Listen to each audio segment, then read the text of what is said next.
Hello everyone, hope you guys are doing well. अब ये time आ गया है कि आप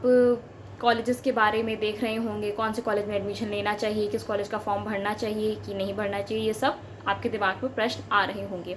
अब जब भी हम ये देख रहे होते हैं कि मुझे इस कॉलेज में अप्लाई करना है कि नहीं, या फिर किसी भी कॉलेज के बारे में अगर हम जानना चाह रहे होते हैं, तो सबसे पहले यूजुअली हम यही पता करते हैं कि हाईएस्ट पैकेज कितना लगा था, या फिर ये वाली कंपनी आई थी कि नहीं आई थी। देखिए, ये चीज़ें ठीक हैं, हाईएस्ट पैकेज के बारे में आपको पता होना चाहिए, बट आई वुड सजेस्ट कि सिर्फ प्लेसमेंट्स के बेसिस पे आपको नहीं डिसाइड करना चाहिए कि कॉलेज अच्छा है कि नहीं। प्लेसमेंट्स के साथ भी बहुत सारे फैक्टर्स डिसाइड करते हैं कॉलेज अच्छा है कि नहीं, जैसे कि वहाँ का एकेडमिक्स कैसा है, वहाँ की जो करिकुलम में वहाँ पे जो सब्जेक्ट्स हैं वो कैसे हैं, जो वहाँ का पैटर्न है, अगर वहाँ पे 2 ईयर पैटर्न फॉलो हो रहा है तो 2 ईयर पैटर्न में आपको इनफ नॉलेज जो एक post graduate computer science student को होनी चाहिए वो मिल पा रही है कि नहीं, वहाँ के सीनियर से कंसल्ट करके आपको पता चल जाएगा। वहाँ पे वहाँ की फैकल्टीज़ कैसी हैं, वहाँ पे आपको प्रोजेक्ट्स करने का मौका मिलेगा कि नहीं, वहाँ पे कुछ ऐसे क्लब्स हैं कि नहीं जो कि आपकी टेक्निकल नॉलेज को एनहांस करने में आपकी मदद करेंगे,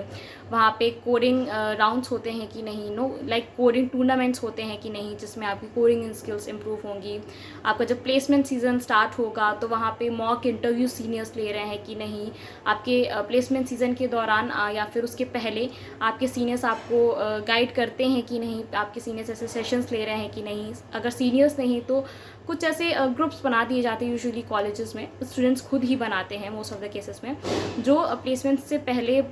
जो भी इंपॉर्टेंट इन्फॉर्मेशन होती है, जो रिलेवेंट इन्फॉर्मेशन होती है वो स्टूडेंट्स को देते हैं ताकि उन्हें आगे प्लेसमेंट्स में आसानी मिले। तो ये सब चीज़ें भी आपको ध्यान में रखनी चाहिए। ऐसा इसलिए मैं कह रही हूँ क्योंकि प्लेसमेंट जो होता है ना, आपको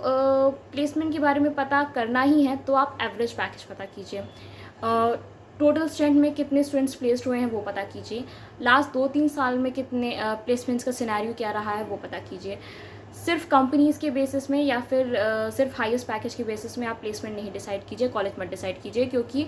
सिर्फ कॉलेज नहीं डिसाइड करता कि हाईएस्ट पैकेज कितना जाएगा, स्टूडेंट भी बहुत बड़ा रोल प्ले करता है। बहुत सारे कॉलेजेस आप देखेंगे ऐसे हैं जहाँ पे हाईएस्ट पैकेज जो है वो आपको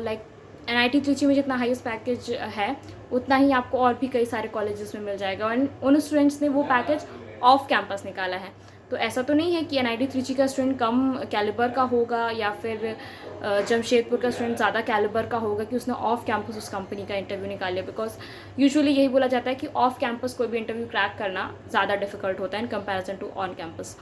तो ऐसा तो नहीं है कि त्रिची में कम पढ़ाया जा रहा है, जमशेदपुर में ज़्यादा पढ़ाया जा रहा है, या फिर नाम स्पेसिफिकली मत लीजिए, किसी भी कॉलेज को आप कंपेयर कर लीजिए। ए कॉलेज में ज़्यादा पढ़ाया जा रहा है और B में कम पढ़ाया जा रहा है, इसलिए ऐसा हो रहा है कि पैकेजेस वहाँ ज़्यादा लग रहे हैं, यहाँ कम लग रहे हैं। ठीक है,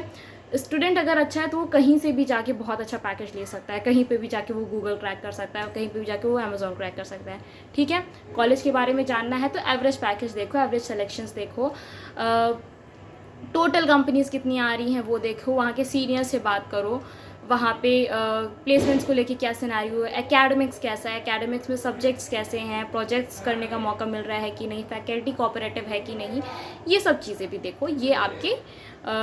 MCA की जर्नी में आपको मदद करेगा। Okay, so this was my tip for my juniors and thanks for watching, stay tuned for more updates.